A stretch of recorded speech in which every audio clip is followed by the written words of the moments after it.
कहानी है रामपुर गांव की, जहां के मर्द महिलाओं को हमेशा नीचा दिखाने की कोशिश में रहते। अरे अभी तक खाना नहीं आया क्या? मुझे एक और शादी करने की जरूरत है। नहीं जी नहीं, ऐसा मत करना, वरना मैं कहाँ जाऊंगी। खाना लेकर मैं अभी आई जी।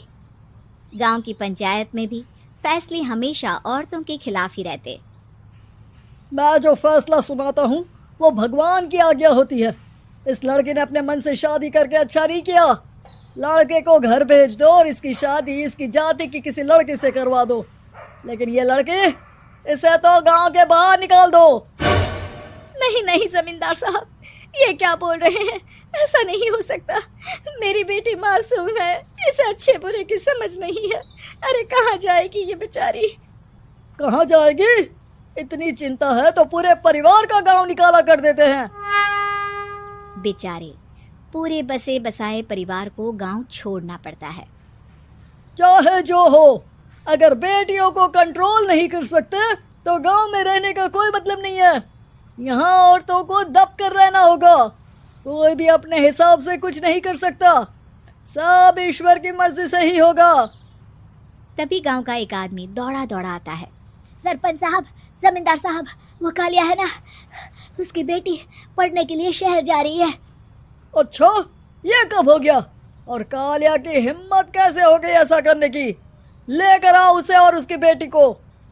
बस फिर क्या था, हाजिर हो जाते हैं कालिया और उसकी बेटी सरपंच के सामने। और कालिया, ये क्या सुनने में आ रहा है? बेटी को इंजीनियर बना रहा है तू? और ये बता, गांव में तो स्कूल नहीं है, फिर कहां से इतनी क्लास पास कर गई तेरी बेटी? राधा, जो कि कालिया की बेटी है, उसे लगता है कि सरपंच उसकी तारीफ कर रहे हैं। सरपंच जी, मैंने ऑनलाइन पढ़ाई की है, डिस्टेंस लर्निंग से। सभी में मैंने अच्छे नंबर पाए हैं, जिसे देखते हुए शहर की इंजीनियरिंग कॉलेज में मुझे स्कॉलरशिप मिली है। वाह जी वाह, क्या होती है ये? पहले तो ये बताओ, फिर आगे की बात करते हैं। पूरा गांव राधा की बात सुन रहा था और राधा बोलती जा रही थी। तो ऐसे मैं फ्री में एक अच्छी शिक्षा लेकर गांव में जो कुछ परेशानियां हैं, जैसे बिजली, पानी और इंटरनेट जैसी समस्याओं के लिए काम करूंगी। मैं गांव को शहर से जोड़ने के लिए पुल का निर्माण करवाने का प्रस्ताव रखूंगी। मुझे पूरी उम्मीद है कि जल्द ही हमारा गांव भी तरक्की की राह पर चल पड़ेगा। राधा की बात सुनकर सारे गांव वाले ताली बजाने लगते हैं।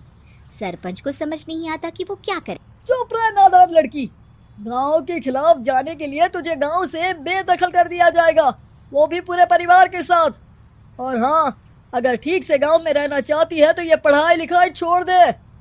हम तेरे लिए गांव का कोई होनहार लड़का देखेंगे। तभी गांव का एक आदमी बोल पड़ता है। अरे नहीं नहीं सरपंच जी, राधा बिटिया जो बता रही है, अगर वैसा हो जाए तो हम लोगों को पैसा कमाने के लिए बाहर नहीं जाना पड़ेगा। हाँ जी, और ना ही कोसों दूर पानी के लिए भटकना पड़ेगा। हमारे बच्चे भी अच्छी पढ़ाई कर सकेंगे और आगे बढ़ेंगे, ना कि हमारी तरह खेती करते बैठेंगे। क्यों गांव वालों, राधा बिटिया का साथ देना चाहिए ना। सरपंच देखता है कि गांव राधा के साथ है तो वो चुप हो जाता है। वो घर आकर अपने सलाहकार से बात करता है, जो बहुत ही चालाक किस्म का इंसान होता है। अरे सरपंच साहब, आपको बहुत ही होशियारी से काम लेना पड़ेगा। एक बार गांव तरक्की कर गया, यहाँ के बालक पढ़ लिए तो कोई ना पूछेगा आपको। और फिर ये जो बेटा और बेटी है ना आपके, इनको भी आम लोगों की तरह ही जीवन जीना होगा। हाँ, लेकिन करे तो क्या करे? वो ना आप मुझ पर छोड़ दीजिए, बस मैं जैसा बोलूं करते जाइए। अगले रोज सुबह जब गांव वाले सोकर उठते हैं तो राधा के घर के बाहर और साथ ही वो लोग जिन्होंने राधा का सपोर्ट किया था, उनके घर के आगे लाल रंग से कल आऊंगी लिखा होता है। कल आऊंगी? ये क्या होता है? अरे यह तो खून से लिखा है, लगता है कोई भूत प्रेत या चुड़ैल का साया है। चलो सरपंच जी के पास चलते हैं। सभी सरपंच के पास जाकर उसे सारी बात बताते हैं। और ये तो बड़ी मुश्किल की बात है। चलो, मैं एक बाबा को जानता हूँ, उन्हें बुला लेता हूँ। सरपंच बाबा को लेकर गांव के घर के बाहर जाता है। ओहो, तो ये वो चुड़ैल है जो उन लोगों को निशाना बनाते हैं जो गांव को बदलने का सपना देखते हैं। वो गांव को ऐसे ही संपन्न देखना चाहती है। वो नहीं चाहती कि कोई बाहरी यहाँ का कायाकल्प करे। क्या तुम लोगों में से किसी ने गांव को बदलने की सोच रखी है? तभी राधा की माँ रोते रोते आती है। मेरी राधा घर से गायब हो गई है। अरे कोई तो बचाओ, मेरी बच्ची कहाँ गई? ले गई वो चुड़ैल, तेरी बच्ची को ले गई। अब वो उसे श्रापित करके छोड़ेगी। उस पर चुड़ैल का साया हो जाएगा। तभी बुरी सी हालत में राधा भी वहां आ जाती है। उसके बाल चुड़ैल की तरह फैले होते हैं और कपड़ों में खून लगा होता है। सभी राधा को देखकर डर जाते हैं। माँ, पता नहीं मुझे कौन उठा कर ले गया था।